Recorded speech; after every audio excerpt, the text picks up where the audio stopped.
Welcome to today's live stream, guys. We're going to begin in just a second. Thanks for joining us today.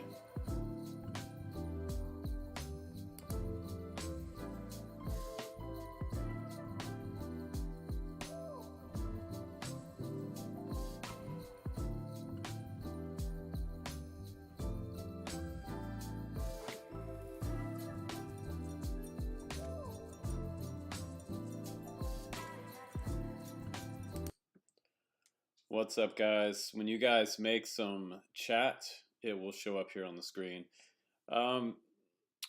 So yeah, how are you guys doing? How are you holding up out there with this fall weather? It's now October, and we have a lot to talk about today. I've got kind of a laid-back format in the stream today, and we're going to do some Q&A. We're going to talk about the DJI Avada, and we're going to talk about our new drone building class coming up. So be sure to check that out. That's going to be super cool.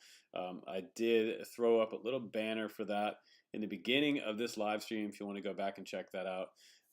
So if we want to just jump right into this today, if you guys have any questions about anything that's going on with you, any new builds, if you are looking forward to any new releases by the companies, we have some awesome releases coming up from GEP-RC, which I know about, as well as some really cool stuff from iFlight as well. So some 5, 6, and 7-inch drones are coming your way from the top companies in FPV. So that's really good news.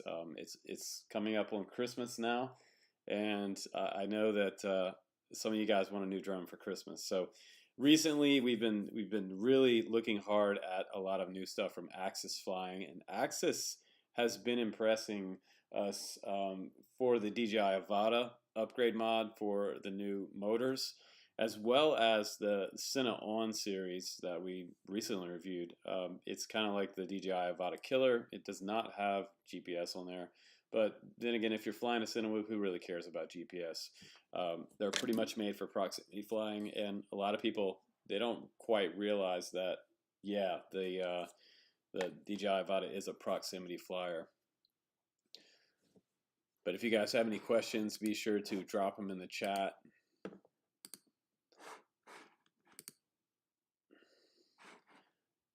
And let's take a look at that. Just let me know if you're here. If you are here, drop a hello in the chat. So we'll go ahead and get started with some of today's content.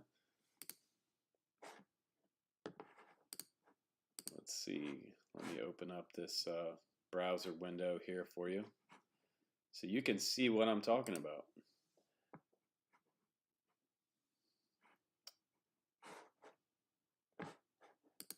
So if you look on dronecamps.com, some of you guys asked about this and you wanted to have a live building class. And the way we're going to do this, it's the Zero to Hero series, and we're going to do a live build of the Cine On from Axis Flying. So we're going to put together an HD system on there because we did some polls on the channel, and you guys seem to vote for an HD build. So that's the one that we're going to do for this particular drone. Now you can join up for that class. You can learn how to build, put it together, what tools that you need. We're going to talk about some soldering on there as well. We're going to do the radio setup, and we're going to do binding together. We're going to do beta flight. We're going to set up switches and motor direction, all that good stuff.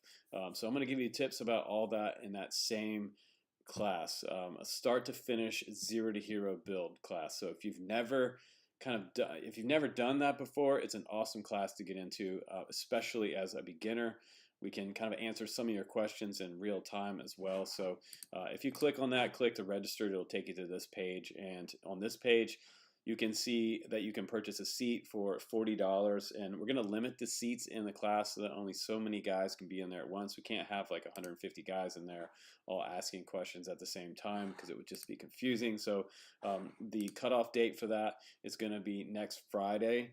And it is going to be on Saturday because, again, we also did a poll asking you which day of the week that you wanted, and most of you guys voted for Saturday. About 50% of you did, or 40 to 50%. So and a lot of different days. Like some guys want Mondays, but majority of you guys want on Saturday. So I'm going to devote my time on Saturday, November 5th at 3 p.m. And we're going to do this on Zoom. It should be only about 2 to 3 hours. If we could get it done in 2, which I don't know if we can, but I tend to try to take my time in those classes and really give you the best bang for your buck there. So 2 to 3 hours.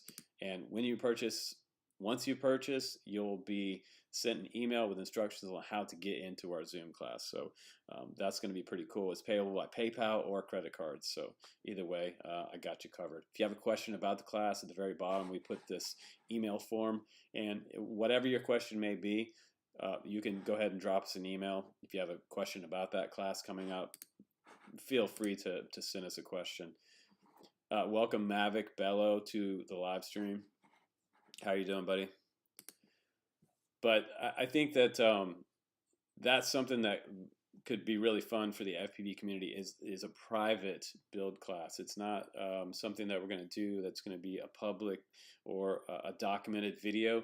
Once we do it on Zoom, it's gone forever, but it's not going to be in any of our drone camps archives, so it's completely private. And let us know where you're streaming, where you're coming into the stream from tonight. Let us know where you're from. If you're flying, let us know what you're flying as well.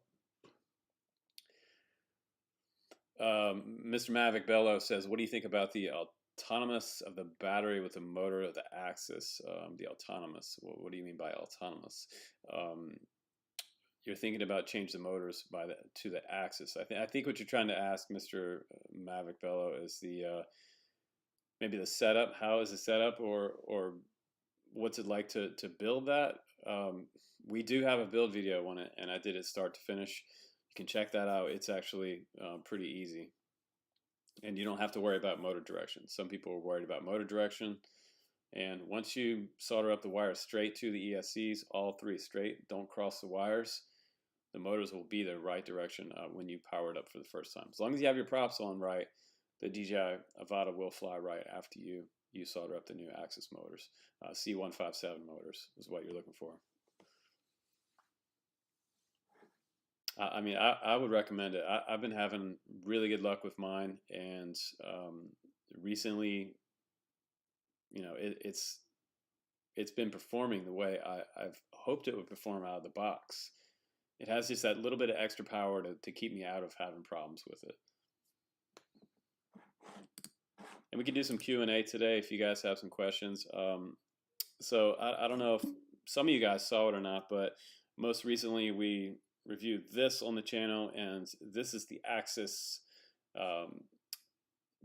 flying C35, and that's just a beautiful quad. The Senna On is the frame that we're going to build up coming up. The Senna On series. Same frame, Senna 35. Well, actually, I have a C30 here, so maybe we'll build this C30 kit here. This is also from Axis. Everything's included in here, and the reason that I'm choosing this kit is because it's super simple. It has 2-part removable prop guards, which make a huge difference. 4 bolts release these prop guards. What's up, FPV Flyfish? Welcome back. They have all of the TPU parts in there as well. We're gonna build those up, and the unibody frame. So the prop guards and the unibody frame, I really like a lot. It's a lot more simple than a lot of other Cinewoop builds out there. We can also do a 5-inch build as well. We can do a 5-inch build class. So this is the frame for the C35. Pretty nice. And for tomorrow's review, guys, we have something new from Foxy Air. So we've got an FPV Freestyle drone review coming up for tomorrow. That's going to be a pretty hot video. We're testing it on the new Cyclone props from Dow Prop. These are the brand new 5146.5 V2 props. You can see those. They are, let me take them out of the package for you, super thin. And it's interesting because a lot of times when I get a kind of a thin prop, and I mean core wise, I got one on the drone right here. So this prop right here, it has a very, very kind of thin midsection and really, really sharp outside edge. So this is, in a way, I feel like it's more of a race prop. But once I was up in the air and flying with an Insta360 One RS on here, it actually has quite a bit of saving power at the bottom end of a loop or the high end of the throttle. I really didn't feel the weight of this camera on this race drone, on this Freestyle quad. So that's actually pretty cool. Yeah, dudes, smash that like button if you're on this live stream. I appreciate the likes. That helps the algorithm, helps us beat the algorithm. But I'm liking the Aurora 5. It is an extremely fast and precise and actually well-tuned quad. And again, if you're just joining us, what's up on the East Coast, West Coast? So this guy, fast, precise, and in the acro mode, it's very, very nimble. The tune on here is pretty hot. It's actually pretty quick and really responsive. And I'm digging these new motors. These are the brand new Datura motors from Foxeer, and these are 2306.5, and they're 1850 kV. Really nice looking motors. Anodized aluminum top bells, super thick copper coil, hollow shaft, 4-bolt bottom plate configuration, and TPU bumpers on the bottom as well on these arms. And this has some kind of a, I believe T600 or T700 silk coating over top of this. I don't know what they mean by silk coating, but apparently this baby's wearing silk. It must be some new tech, but look at the bottom of that. Isn't that beautiful? Yeah, man. I'm glad you're loving Life TIG FPV. Southwest Idaho, what's up, buddy? Where are you from on the East Coast, TIG? These are nice looking props. They are, they're so thin that they almost remind me of the 5150s a while back, years ago. And I was kind of worried that these might not have enough punch. They're like a slight variation of a 5150. Just maybe a little wider at the mid core, but very, very narrow down here at the bottom, which makes a nice boost with the center thickness and a really smooth, quiet sound. So that's the other thing. I was flying at one of the churches that I fly at, and just ripping around, and they had kind of an event going on today, so I was kind of worried about that when I went over there, and I just wanted to kind of get in and get out as quickly as possible. I didn't want to make a scene by ripping and roaring around with a 5-inch. I mean, you guys know what a 5-inch can sound like once you start ripping. Everybody within a mile knows that this thing is screaming up in the air. But it wasn't loud like some of the 5-inch are, and I guess it's because of the props, because the motors are powerful. The Datura motors, they're really powerful, and so I was thinking today about this setup. I was thinking that I really like where FPV freestyle quads are this year versus even just a couple years ago. It seems like we get something in from these companies, and the F7 flight controllers are so dialed now, even with Betaflight kind of stock settings. You don't have to do any PID tuning on most of these quads anymore. Most people aren't, and they're just flying stock Betaflight. I bet about 80% of people in the FPV community are probably flying stock Betaflight PIDs. And this one's flying what came from Foxeer, but it's looking like a very tough. It's a classic long body frame down the center here, replaceable arms, very open sided, and that reminds me because today was a little bit wet outside when I was flying. We've had rain for the last 3 or 4 days, and a lot of the Avada guys worry about moisture getting into their Avada. How long have we been flying with open-sided quad frame? Rarely do you have something brown out. It happens. but rarely do I ever have any components, because a lot of the components now come with a little bit of conformal coating on there. So Fox here, if you're watching this live stream, I really want the 7, so please do send me the Aurora 7 for review on the channel. And all these guys in the live stream today, they want to see the 7 too, so that would be sweet. The 5-inch that we might build coming up, if you want to grab one and go along with that build on the Zero to Hero class coming up, would be the Manta. This kit, you can get this one from Axis as well, and this is not a big Axis promotion. It just happens to be the crap that I have laying around right now. So I'm not sponsored by Axis. This is not an affiliate. Shill, coupon, whatever. I'm not asking you to click on an affiliate link and buy that. Just get it if you want to follow along with that build. That's going to be another class, and that's going to be a 5-inch freestyle drone class for building your first 5-inch freestyle drone. That's going to be a fun build. And the Manta is super cool. We're going to make that one likely an analog build. So we'll do the Cinewhoop in HD. We'll show you how to set that up, and then we'll go over to analog after that. Yeah, there's a lot of profiles as well. You're right, Shadow. The profiles are nice.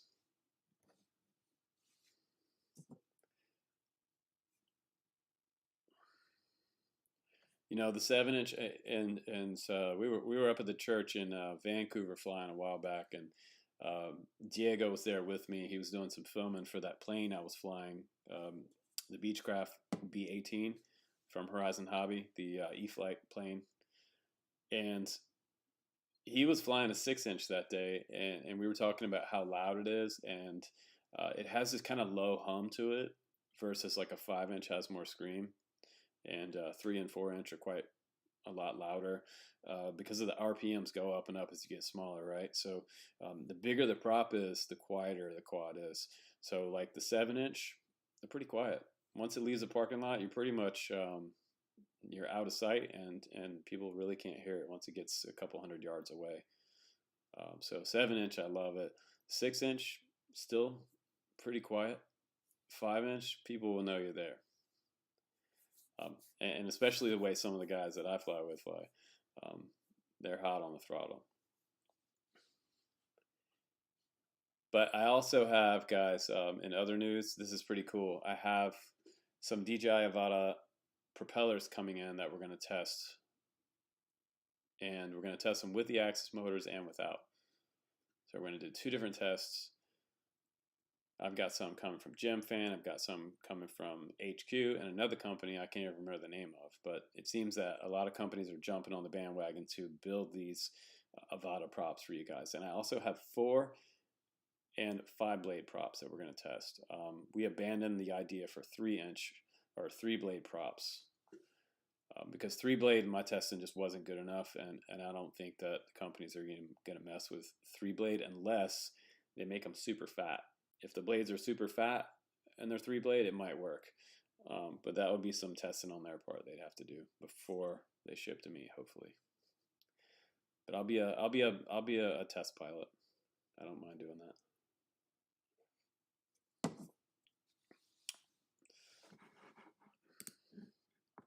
I appreciate you. Any donations that come out on the channel as well. Appreciate you guys. Shadow Ops, you've donated before, so I appreciate that $5 super chat. But some of the topics that we're going to cover in this Zero to Hero build series, we're gonna go over some first and foremost the building,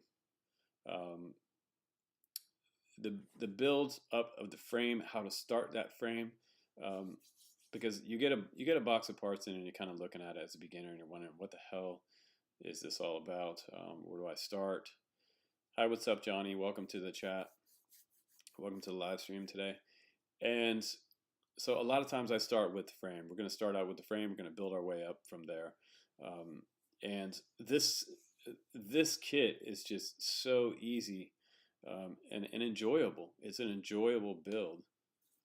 It really is. The unibody is much easier to put together than something like an X frame with replaceable arms. Unibody's just all one piece. We're going to put our motors on, solder them down to the AIO flight controller, and we're going to add in our HD. We're going to do a Cadex Vista with the Nebula V2 on there. And we're going to use some of the Axis motors along with that build for that center whoop. But we're going to cover the build part, the soldering, the radio setup from scratch, and how to bind to the receiver. We're most likely in that class going to do like an XM Plus style FR Sky receiver, Free Sky some people call it. We're going to do that kind of bind and setup, and how to get it working in beta flight. Most importantly, how to get that damn receiver working in beta flight. That's a problem that a lot of people have. So yeah, and once people get it bound too, they inevitably can't figure out how the hell to get it set up in beta flight. So it's pretty easy, and we're going to go through that, and I'm going to show you how to troubleshoot that as well in that course. And then one thing, we're going to customize some switches, show you how to add and delete and make the switches show up and work inside Betaflight once you get your radio working. So, but if you guys have any questions today, I guess we're about 25 minutes into this stream right now. Johnny, appreciate that super chat donation there. Thank you, bro.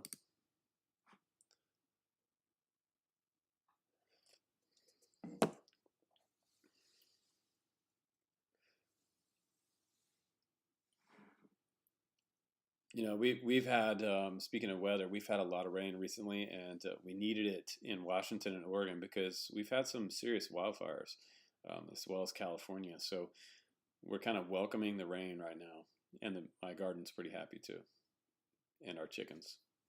We have 4 chickens. We had 6.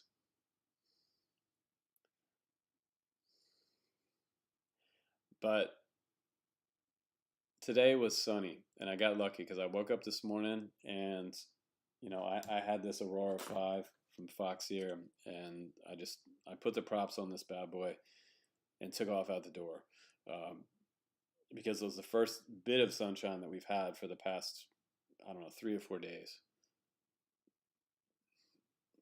But we flew this today on a 6S 1300 pack battery. I use mostly exclusively Tattoo batteries. The R-Line batteries have been serving me super well.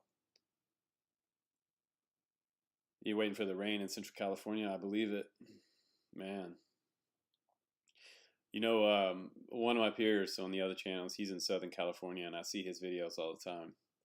And he's flying in sunshine pretty much the whole winter. And if you watch my videos, it's a good it's a good balance to watch his video and my video, because, you know, to pimp my own channel, you're gonna see what a FPV camera looks like on a dark day in the winter, especially here. So you can see how, like, this toothless cam from Fox here performs in a darker, cloudy environment. So most of us around the country, we don't live in places where, you know, it's sunny all the time. It's pretty overcast most places, unless you live in the Southwest. If you live in the Southwest, I need to come fly with you in the winter. Arizona, Utah.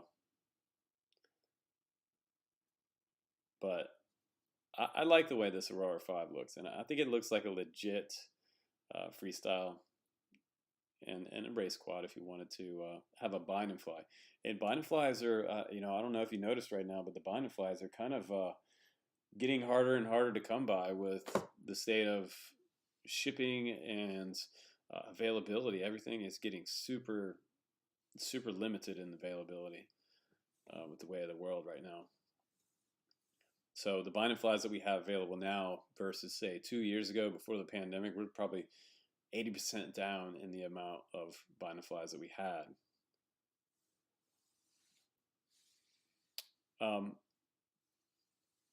If you guys want to, let me know in the chat if you'd like to do a 7-inch build as well. We can also, I have a 7-inch frame over here that I was thinking about building up for you guys and doing that build as well.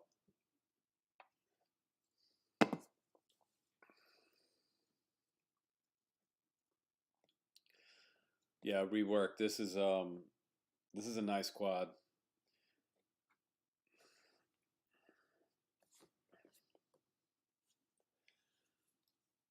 And I think the biggest thing about this one was that, you know, a lot of times I don't like to fly a GoPro Hero 10 on there, um, or something like the Insta 360, the RS that's on here. It's a one RS. They're pretty heavy, um, and you can feel the weight. But honestly, on 6S, that's where you stop feeling the weight. So that's pretty cool. You stop feeling the weight of your action cam that's on there. The only thing that you notice, I guess, with this type of power setup and an F7 flight controller is the fact that you get a little less flight time. But I was getting around 4 minutes to 4.5 minutes flight time with a 1300. So you could probably do like a 6S 15 on here and get over 5 minutes if you're cruising. If you're hardcore freestyling it, you're doing a lot of high throttle stuff, you're not going to get, definitely not going to get like 6 minutes flight time. Yeah, it should be good. We're going to come up with that video tomorrow. You guys are going to see what I did with the 5.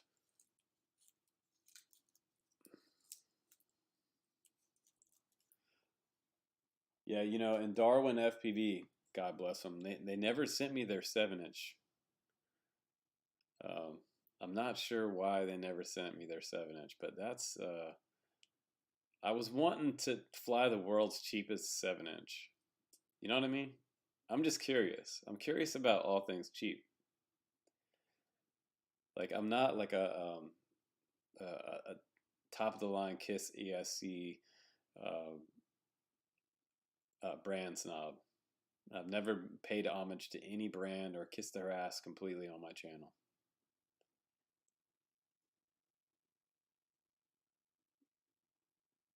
I'm like the Joe Rogan of FPV. I kind of like I'll let anybody on the channel who has anything to say, cheap or high end, whatever. I don't give a shit. I just want to fly what's fun.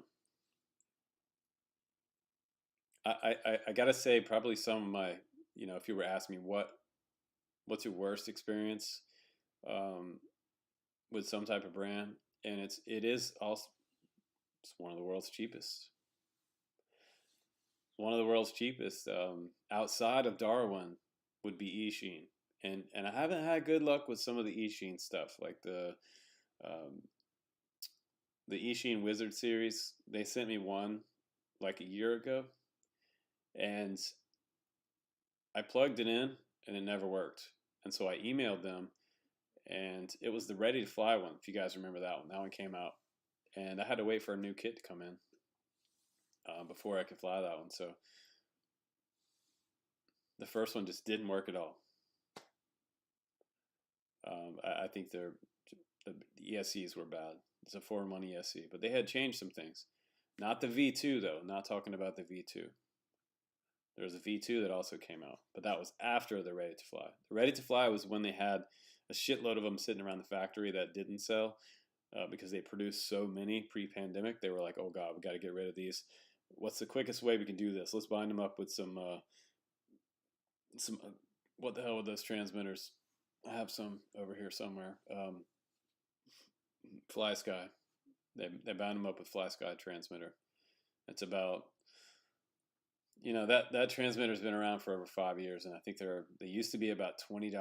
You could get a 2.4 transmitter for $20 that you could mod, and you could add several different.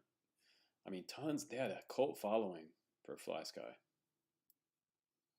not Free Sky, not the same thing. But that was pretty cool. That was pretty cool. I had a friend who put like a giant antenna on his. Like I went out to the field one day. We always used to fly at the same spot, and Guillermo was his name. I show up and Guillermo's got this Fly Sky transmitter, and he has a huge fishing rod hanging off the end of it. I'm like, bro, what? Are you planning to fly out? He was never planning to fly out of the park either, but he had this like 3 foot telescopic antenna on there.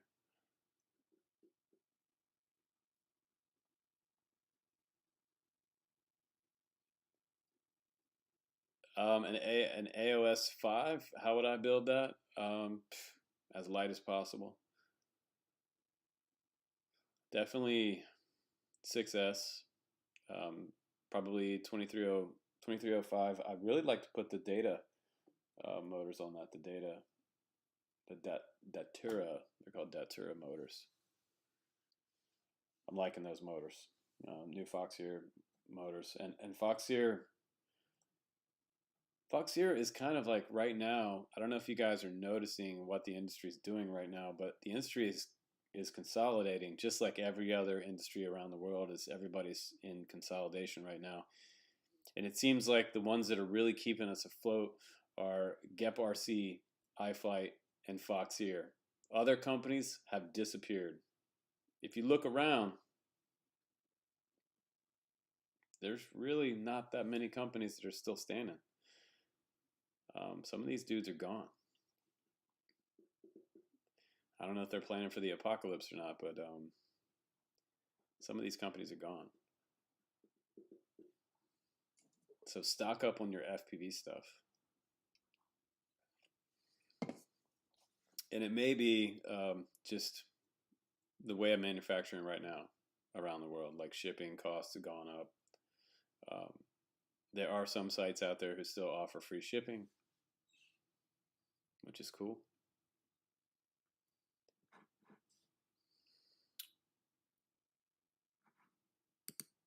But I have been enjoying modding the DJI Avada. It's been fun. I like the way it flies out of the box. If you're going to fly the way it flies out of the box, that's good. Would I fly at long range? No. Because just like any Cinewhoop, you can get tumble, and tumble will put you on the ground. But what most people don't realize is that something like this, has about 90% less tumble than the DJI Avada. This almost has zero tumble. I actually couldn't get this one to tumble. I think it maybe if I put a big GoPro in here and I did some flippy dippies with it, it might tumble. Philly Drone Life, Avada crash video, says High Skies Media. No, I haven't seen that one. And I understand that a big topic last week or the week before was that Mr. Steele went out and flew his Avada, and he killed it and didn't have any tumble in his video. I don't know. I would have to say maybe fly it every day for a month and do the same type of maneuvers on different days. Maybe a day when there's a little bit of wind. Test it out on the coast. I want to see some freestyle off an Oregon cliff. That would be a good test. In your backyard or your front yard with some pine trees and a wind shadow, maybe you will get a good test. But bring it out to Oregon and dive down a cliff with it. Take it to China and fly the Great Wall, or fly some of the mountains in China with it. Mr. Steele has had some of the most exotic flight test locations of any of us. Mr. Steele gets to travel a lot, so that's super cool. But I like to see the Avada do some flippy dippies on places where I would confidently fly this one. I'd like to see something like this go up head to head against the DJI Avada with wind and something like a mountainside or an Oregon cliff or some of the mountains in China. I know which drone I'd pick. So, everybody's test is going to be different. And I had a million guys like coming over and be like, "Oh man, he tested his and he did just fine with his."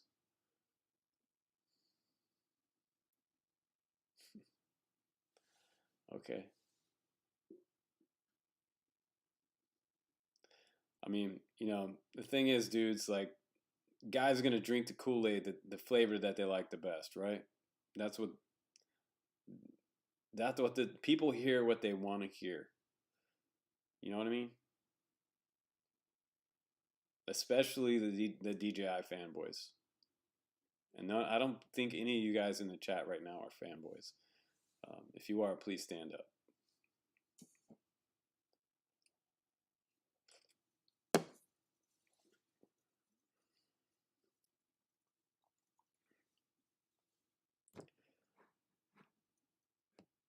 Yeah, flippy dippies, dude. It's all about the flippy dippies. Um, I think another class that we could probably do. I think another class that we could probably do would be a live PID tuning class. We could also do a one-on-one PID tuning class. So email me if you have a drone that you want to PID tune that you want me to tune with you live. We could do that together on a live stream. You're gonna have to pay me to do that, of course, because this is my job. But um, I would be happy to do a one-on-one live stream with somebody and help you PID tune your quad. Now, if you guys have a drone that looks something like what I saw on Bardwell's channel the other day, this guy, he it's like roast my quad or something like that. He had going on. Some of you guys might have seen that, but that was funny. He had this like clear, like acrylic drone frame with like 5 years ago parts on there. Like Bardwell's joking, it might be an F1 flight controller. All the stuff on there was super duper old. It might have been Simon K ESCs on this thing. It was like, it was a classic. If it's something like that, I'm not sure I can help you PID tune it. If it's something from the last couple of years, we could do that together though. So, and I'm wondering if there's guys out there that don't mind if you want that Axis C5 157 motor upgrade done. I might entertain doing that for you as well. You can, man, I got the burps now. You can go to our website and send me an email there. So if you go up here to email, click on email, it will take you to this page, and this page is where you can send me an email of something you'd like me to do.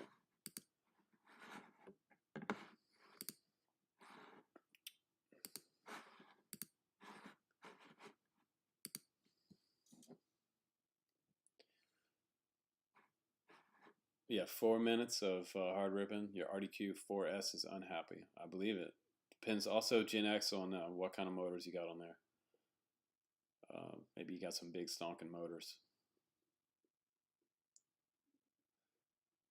Yeah, Drone Labs. I remember him saying that he would gladly send that guy one of his donated drones from a company or something like that to replace that thing. Um, Maybe it was just an image he got off Google. Who knows? Like you could go to Google Images and just pull up an image and send it to any one of us influencers, and we might believe you that this was your drone. But who knows? If you sent it to him in person and he had it in his hand, that would be something different, though. I feel like that could have been a joke, yeah. Um, but I'm a moderator over there on Bardwell's channel, so I come hang out sometimes, get involved in the chat. Yeah, and some of you guys asking for PID tunes that I have on some of the drones that I have here. I could also share that. If we have the same drone, just let me know. If you have a certain drone you want a tune off of. Pretty much every single drone that I've touched in the last 5 years on the channel, if I hooked it up to Betaflight, I guarantee you that I mess with the PIDs because I can't stand a lot of the stock PID tunes. They come with all the PID numbers are too high. Like stuff in the 90s and stuff. It's ridiculous.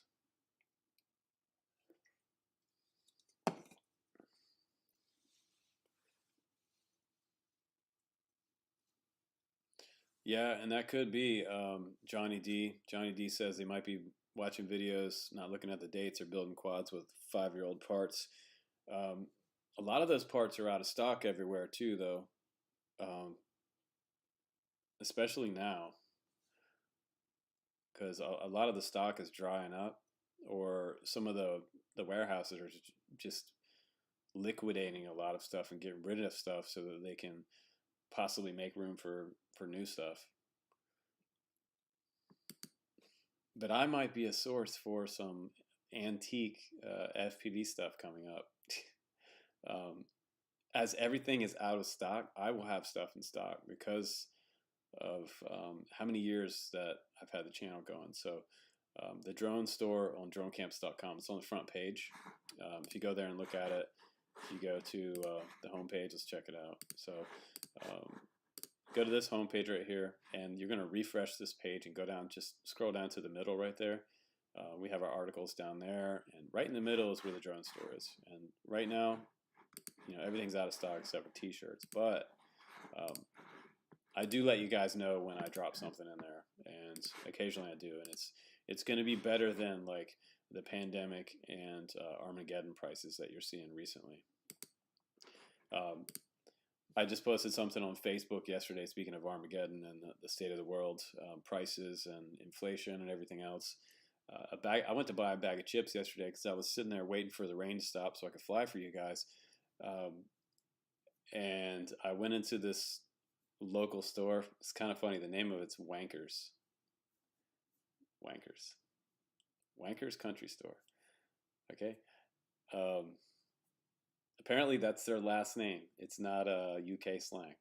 But I went in here and I was going to get a bag of chips. And I picked out the bag of chips, and it's a bag of Ruffles, like cheddar, whatever. And I look at the bag, and it's like $5.69 or something like that. That's almost $6 for a bag of chips. What the WTF? What? What? $6 for a bag of chips? Man, I'm gonna have to grow my own potatoes. I'm serious.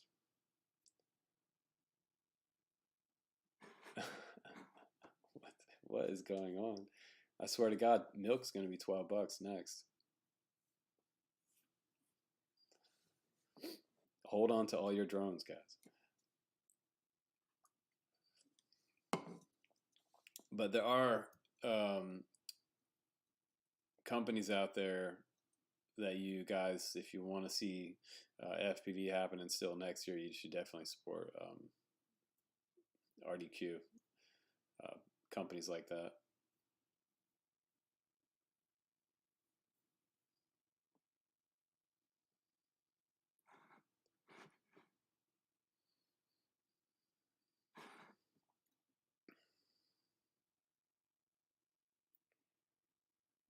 So let's take a poll. Let's take a poll in the channel, and I'm curious. Some of you guys, a lot of guys on my channel, fly long range, and I'm wondering two things. Like, and we're talking multi-rotor. We're not talking like FPV plane or wing. I wonder what's the furthest you've flown and what's the highest you've flown. I'm not allowed to say on the internet. But I wonder what. I mean, some of you guys maybe done 50 kilometers or something like that. Someone recently posting on Facebook, out in the I think he did 50 kilometers over the Everglades, which is pretty ballsy because if you lose your battery or your FPV feed, or you just crash in the Everglades, there's alligators and water. Two things I wouldn't want to fuck with when it comes to retrieving my drone. Yeah, swamp, alligator, and water. 2.5 miles, that's good. That's good. That's really good. Now, line of sight, some people, they kind of fly long range wrong. I mean, there's no real. Well, yeah, there's a way to fly long range wrong, and the first way is to fly bottom to top. Do you know what that means? So bottom to top is like when you get at the bottom of the mountain, and guys go to the bottom and then they fly up to the top of these ridges.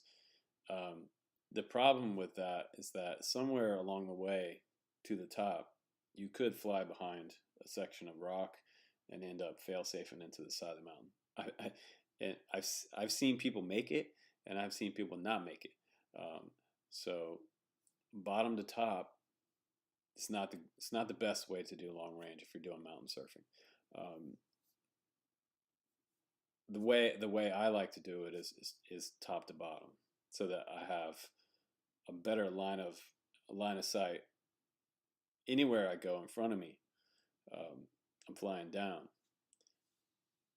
So if you're flying top to bottom, you're going to have less chance of failsafe, even with TBS Crossfire.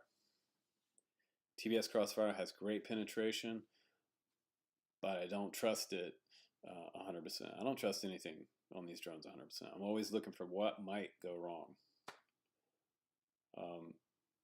I've flown in places where I had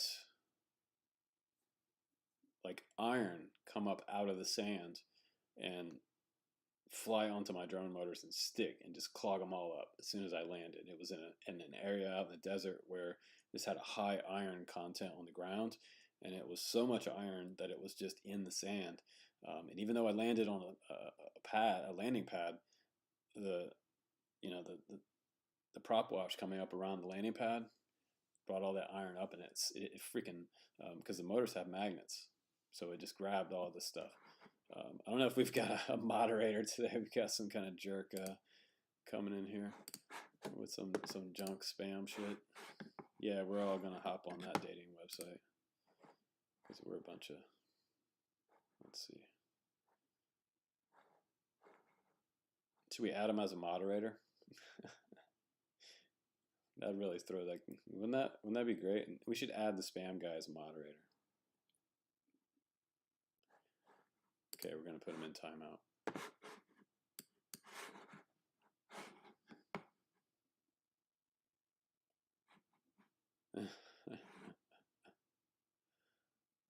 $300 seconds. Oh my god. If he comes, we're gonna have to ban it. I don't know why it didn't just. We should.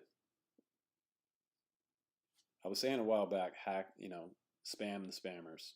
Like we had so many. Whenever I do a giveaway on the channel, like the spammers come out in full force and they try to get you guys to give them money. So don't give anybody money, and you didn't win a drone. If they pose that they are me, they even take a screenshot of my icon on my YouTube channel, and they try to get you guys to send them PayPal shipping money.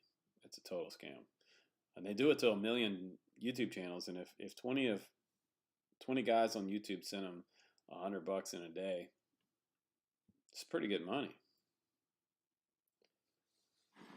Appreciate that, Shadow Op. And Shadow Op, you might be a moderator. Jum might be a moderator. Let's see. All right, if you weren't a moderator, you're a moderator now. All right, so you can kick those guys out and delete them. Appreciate that. But yeah, they're all over YouTube. Like guys will send me emails. Man, I think I want a drone. Especially like people from other countries outside the U.S. that maybe don't speak that good of English, and they really holding on to the fact that they want a drone. It's unfortunate that it messes up their day.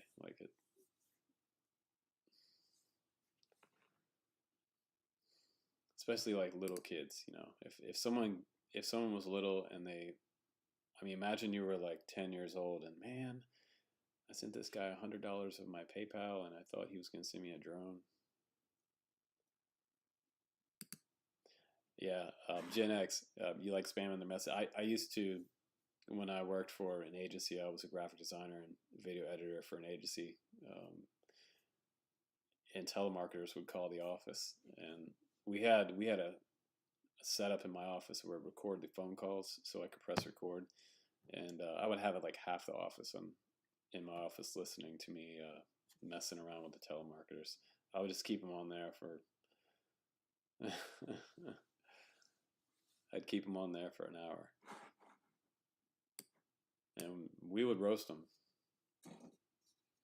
We'd roast those guys. I told one of them I would sign up for the services if they came to Georgia and had a piece of pie with me, because like pie is like a big thing in Georgia. And this guy was telling me he was going to come to Georgia and have some pie with me, and that he would, if I signed up today, that he was going to come fly to Georgia and have pie with me. Pumpkin pie.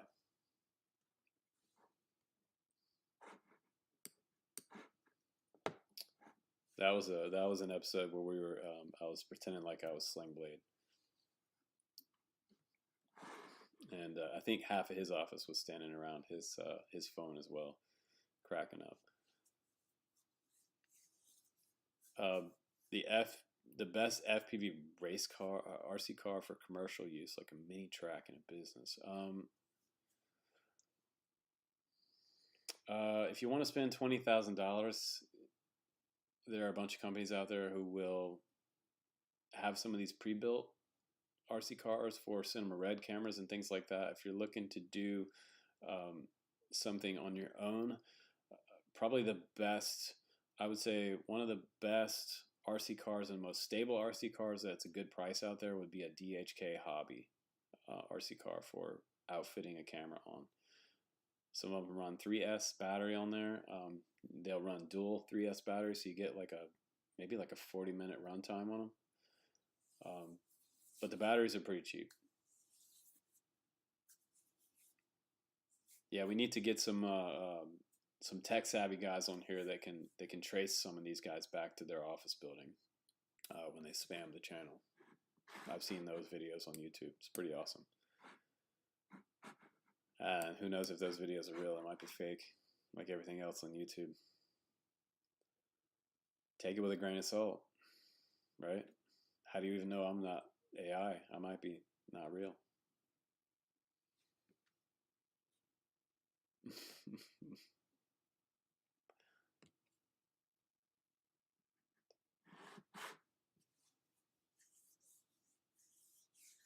But I tried to get a second camera hooked up for you guys today. I have the Epoch Cam, and for some reason, I don't know, it's my streaming software, um, just would not hook up the secondary camera view for some reason.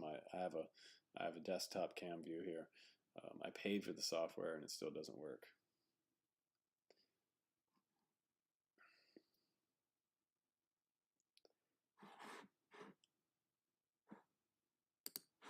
But if and when you do, if you want to get into that class, you'll get an email once you sign up.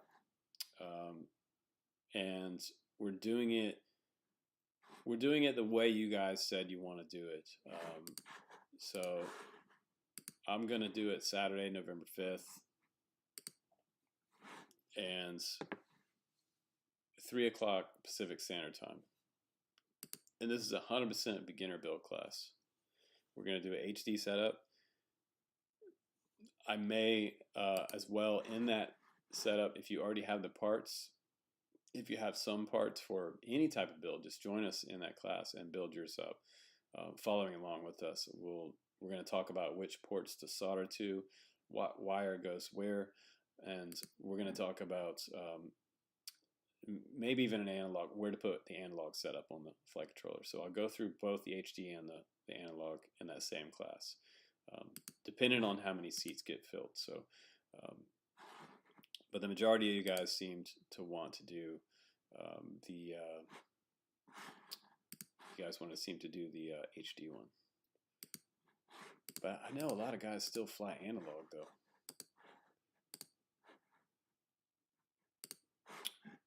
I still fly analog. And so this is the community feed that we put up, and we asked what's the best day of the week. 45% said Saturday, 12% Monday, Tuesday, Wednesday, Thursday, 12%, Friday 15%, Sunday 17%.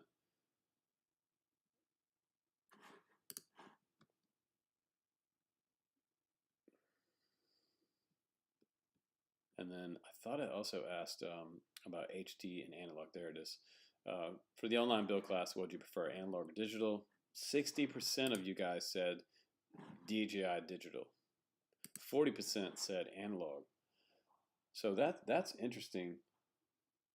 That may be that's kind of a shift in the last time we talked about what do you prefer to fly, because I feel like 60% of you guys, or maybe even as much as like 80%, said analog. Are we starting to shift over to mostly guys liking to fly digital. Is that kind of a thing that's happening?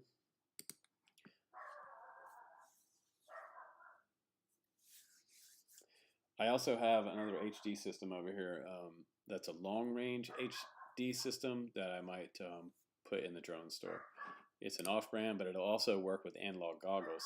If you have something like Fat Shark Dominators that get really good resolution, you can run a HD, like a line out of this transmitter, and you can plug it straight into your goggles. And I have two of those systems that might go into the store. I just don't use them. I should put them on an FPV airplane, because one of them can do like 100 kilometers. It's pretty crazy.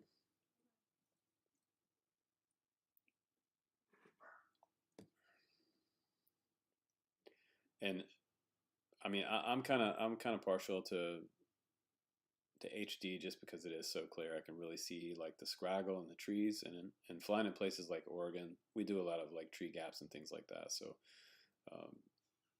HD really does make a difference. To be able to see what the hell you're doing, where you're going. Yes, today's flight I did catch some scraggle and almost crashed into the water. First flight, almost went into the water. There's like, today was one of those days where you go out and you rip a parking lot pack and there's freaking mud puddles everywhere. There was just mud puddles everywhere, and I just knew I was gonna like do something stupid and end up. I mean, it's like Moore's law. You just end up in a mud puddle.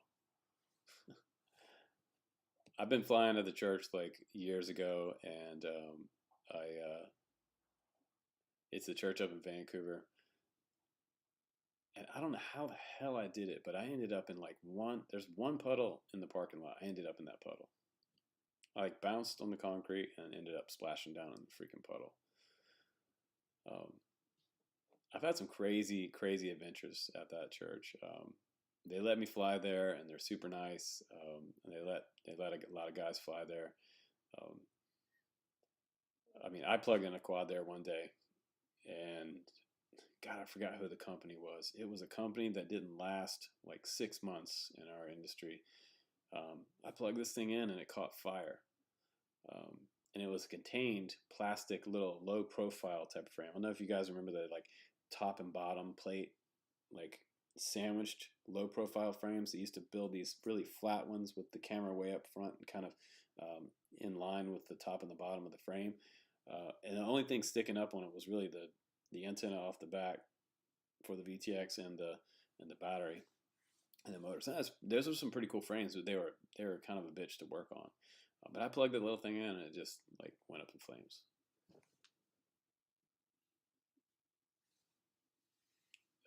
Zeno Ert is asking if any tips for replacing my Nano Talon. I want to keep the iNav FC ESC motor and the 4 servos. So Zeno, I would look at definitely some of the Zod planes if they're still out there for sale anywhere. Snap up, maybe. I like the Flying Fish. The Flying Fish, little tiny lightweight plane. That thing is awesome. It's easy to set up, and I believe you can run that with 3 servos. No, it's 4. Rudder, elevator, ailerons. But the ailerons might be on a single servo. Sometimes the ailerons run on single servo. But the Flying Fish, it flies good, and it's lightweight, and it has room for iNav.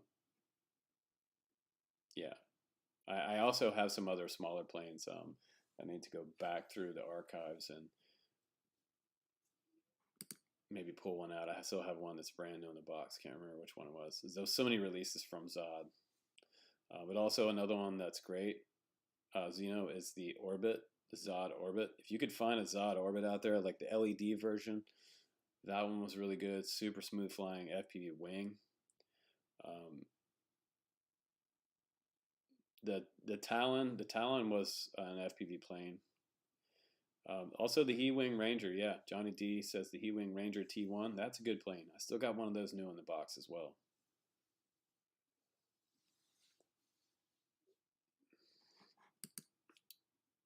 And what's the guy from Flight Test? Josh. Any of the plane that he designed as well. That's like probably one of the best FPV planes of all time.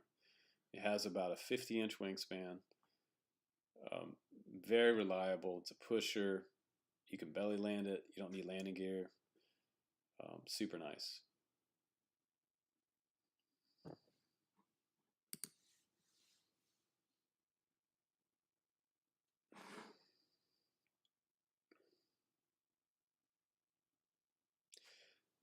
Yeah, the Nano Talon. Man, Zod did some cool stuff. I don't know what happened to Zod. Let's just check and double check and see if Zod is still around, or did they dry up during the pandemic and the Armageddon that we're currently experiencing. Let's check them out. So, looks like Zod is still around. They're surviving.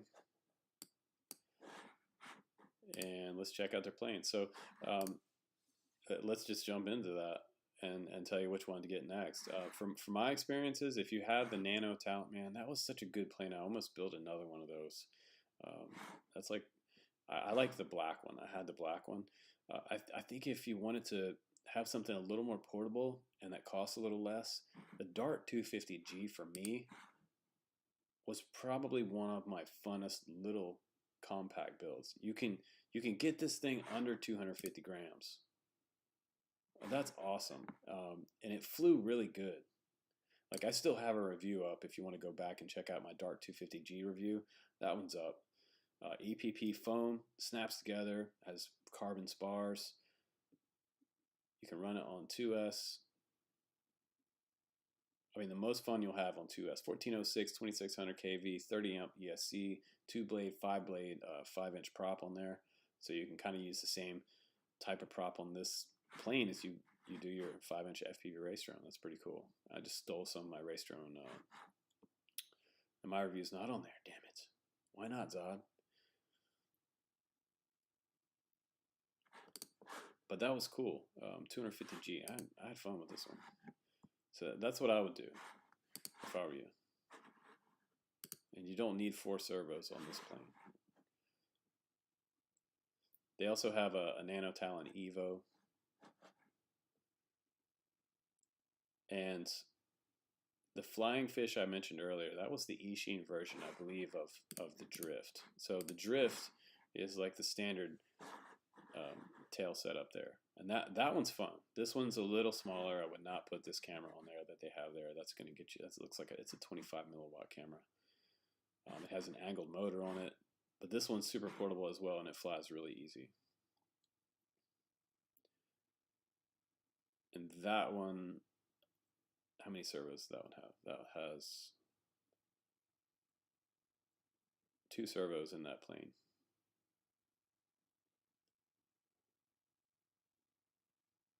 And it also has GPS, so those are cheap. Those are a good deal.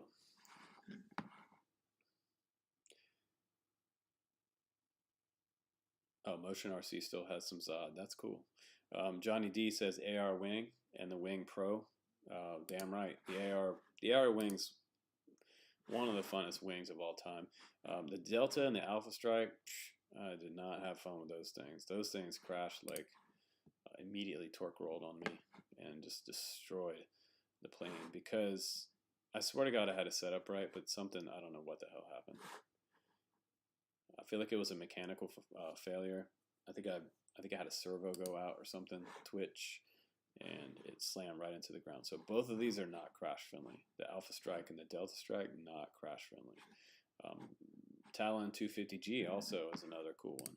So if you wanted to get something under 250G, you could get this. If you don't care about being under 250G, just go for the regular Talon. Get the Talon Evo this time around, or get the Orbit Neon as well. Like if you want to get something mid-size, the Talon Evo or the Orbit Neon. So the Orbit Neon was version 2 of the original Orbit, and if you look back, I did a full iNav setup on this plane. Plenty of room in there. You can fly it on a 3S 2200 battery, and you can get over 20 minutes flight time with this plane. So that's freaking cool. And the reason that you can get such a long flight time with the Neon is because of the low kV motor that they put on here. This motor is 1870 kV, and I believe the first one had even lower K, like 1200 kV. You don't need a super high kV when you just want to cruise and do long range. But you could get 3 to 6 miles out with this plane easy, and that's plenty far enough out to have some long range fun on analog or HD. Even if you did HD 0, walk snail, whatever, that would be fun.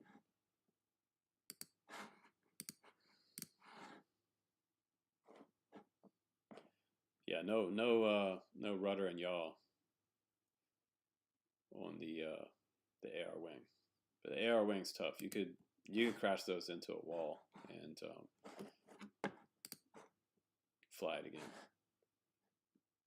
But I really do like that the 250G.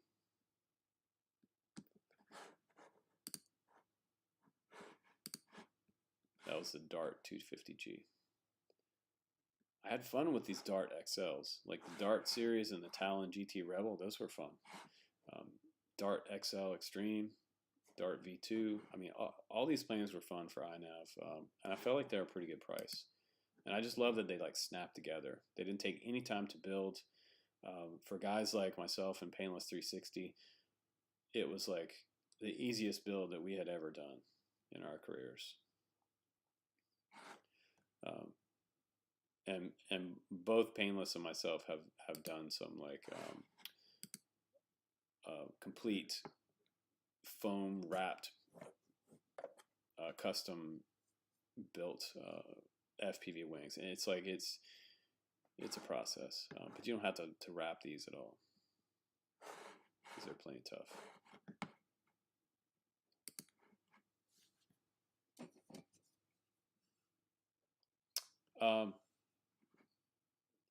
I don't know where they're at on remote ID.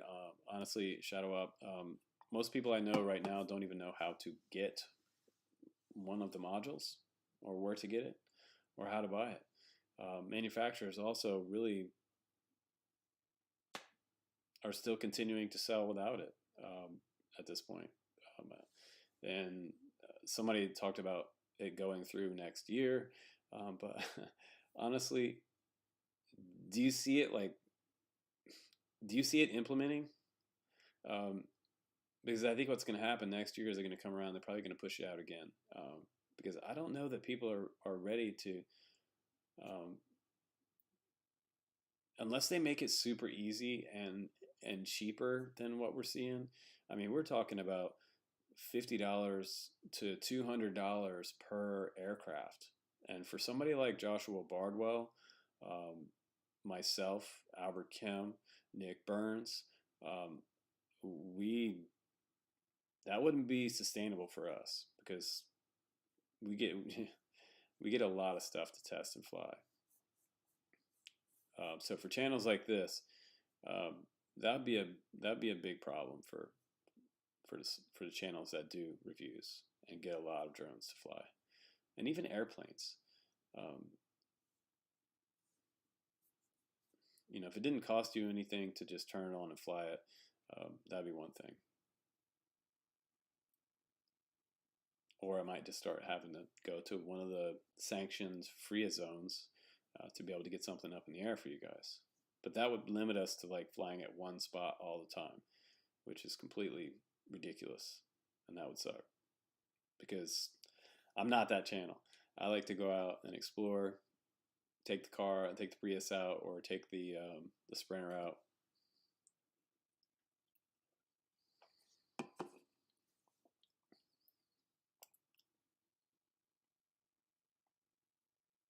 Yeah, you know, it just reminds me of the thing like with truckers in the 70s and 80s when the FCC said they realized that, hey, all these truckers are using CB radios, and those are our airwaves. Those are our bands. We own those frequencies that the truckers are using, so you have to pay an annual fee to use your CB radio. You know what all the truckers did? They didn't pay. To this day, they don't pay.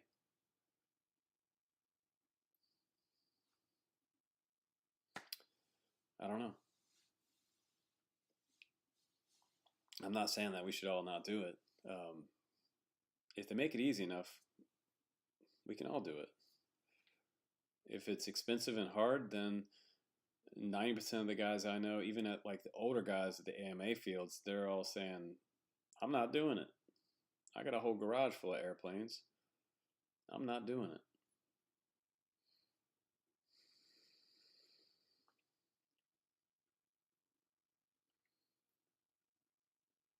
But I will tell you, I think it's killed off a lot of people that were possibly interested in getting into the hobby.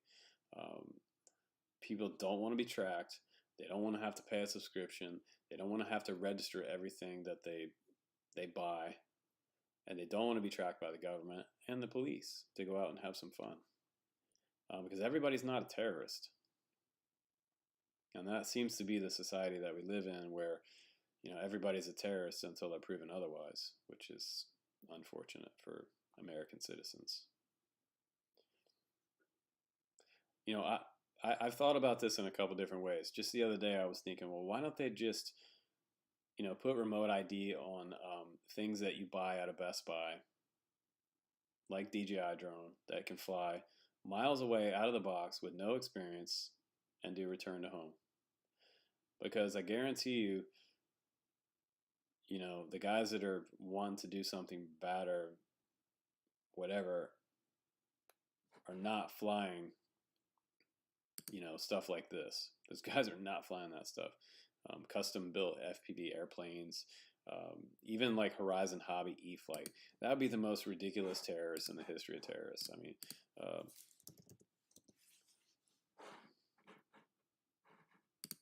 I just don't understand why anybody would want to track something that looks like this. I mean, like the one we the one we just reviewed on the channel, the Beechcraft E18. $449 line of sight, no FPV camera on there. That requires remote ID. They want to know where that thing is at all times, and they're paying to implement that. Millions of tax dollars are being spent right now in lobbies and committees discussing it to control this type of aircraft in the airspace. That is not even in the FAA classification, under 400 feet. Why should they worry about something like this? Oh, you can fly it higher than 400 feet. I don't know that a single RC airplane has hit any full-scale airplane in the history of model aviation. That's ridiculous.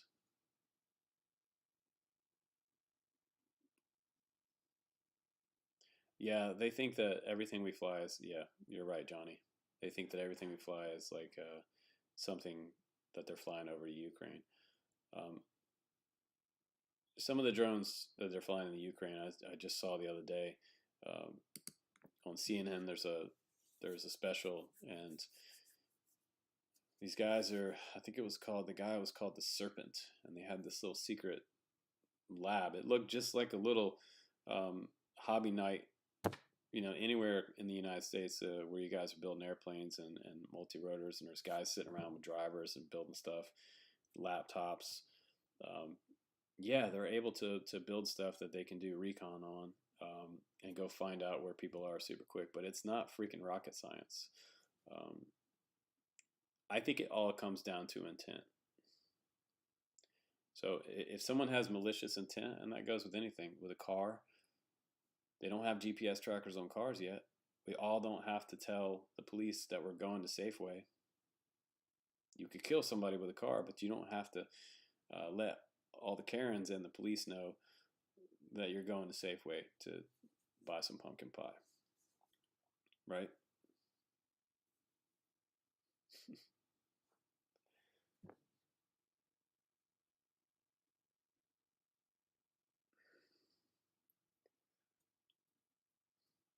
I mean, any 16-year-old can get in a Tesla and drive anywhere he wants without being tracked in real time. Unless Elon Musk is doing that, he might be.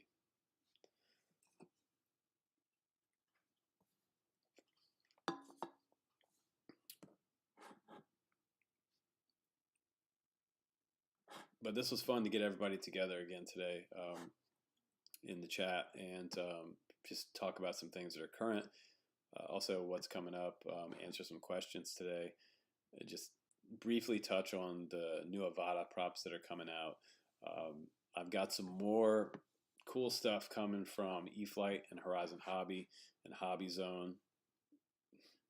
We're signed up with them, and they're going to start sending us some stuff. But I need your support as far as my views and likes and things like that. Comments, I always read all your comments and try to get back to everybody and make a comment back. Anybody who's just completely being rude, we just delete those guys and maybe ban them. They're just being trolls.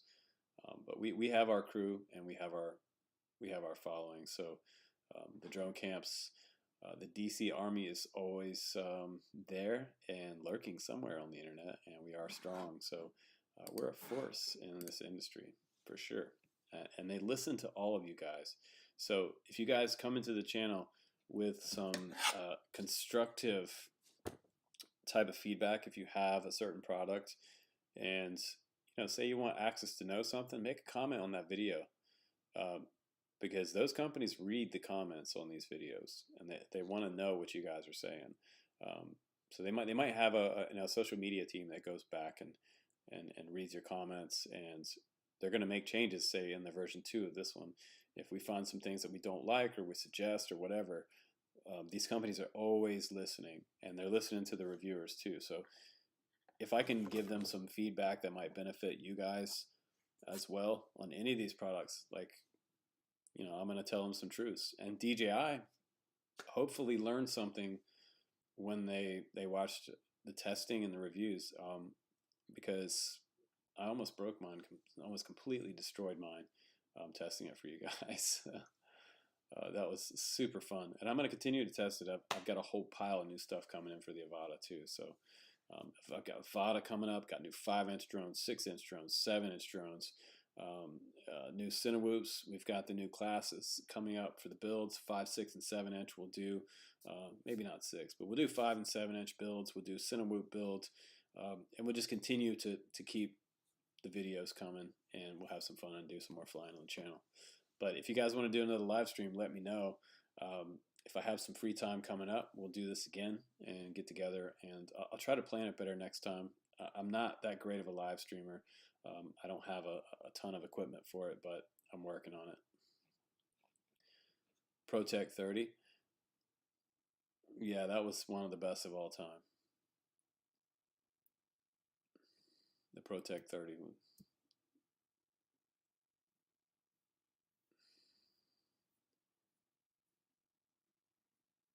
But go watch that video that we did on the Beechcraft D18, you guys. Go watch that video.